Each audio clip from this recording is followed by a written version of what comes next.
Hi, this is Christina from thegodlyindianmom.com. Today's book review is on Jude the Obscure by Thomas Hardy.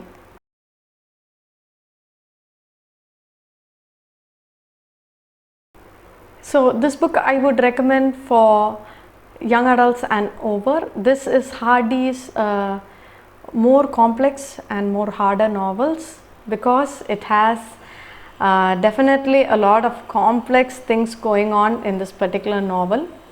As you know from the title of the book, you would have guessed where this book is actually going towards. So I think this is a very fantastic book because from every one of Hardy's novel, there's a life lesson that we can actually learn from it, and this book does a fantastic job with it. The thing with people is that they think that they can cultivate weeds and think sweet apples can be got from them, and it seems to be like always what people think. And it's always interesting, even we, when like even me or anybody when we are younger, we actually think that, but this book actually details that very well, and you can't expect apples out of weeds. So this book deals with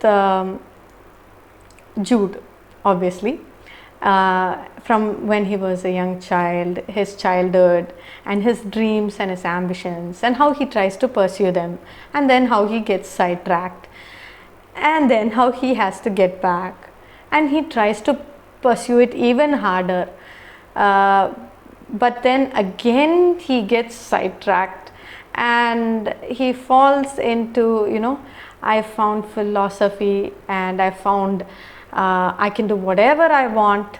There's no such thing as morality. There is no such thing as other people's opinion. Yes, obviously, I mean, we don't want to be living everything in accordance with anybody's opinion or what the world thinks, what culture says. But I think we have to definitely stick to a thing called morality. There is ultimately morality. There is good and bad. We all know that. There's nothing new about this at all. Like, we all know it's wrong to tell lies because a lie is a lie. We all know it's wrong to murder, and I don't know how we would justify that. So ultimately there is morality, and I think it's right for us to stick with it, because that's what ultimately leads to depression and all the unwanted things that are not needed. So Jude takes this nice attitude of, I don't care about what anybody thinks, at least that's what he tells himself, and then he goes running from town to town to escape out of it. Forget that it's other people talking, but he knows deep inside himself that whatever he's doing is not right. And finally, whoever has influenced him into this great philosophy might not even stick with it, for whom he's done all this, and I think that's a very different thing altogether. And we finally see how Jude tries to navigate through all those heavy emotions and feelings, and finally what happens to him is what this book is about. It deals with extreme complicated moral issues. Though it seems like extremely complicated moral issues, it's actually not, because we all know what's right and what's not.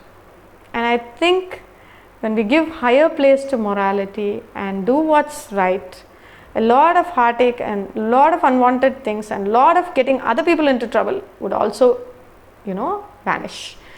And that is why I really love this particular book. I would highly recommend Jude the Obscure. It's about choices and morality, and so this is it from me. Until next time, see you. Bye.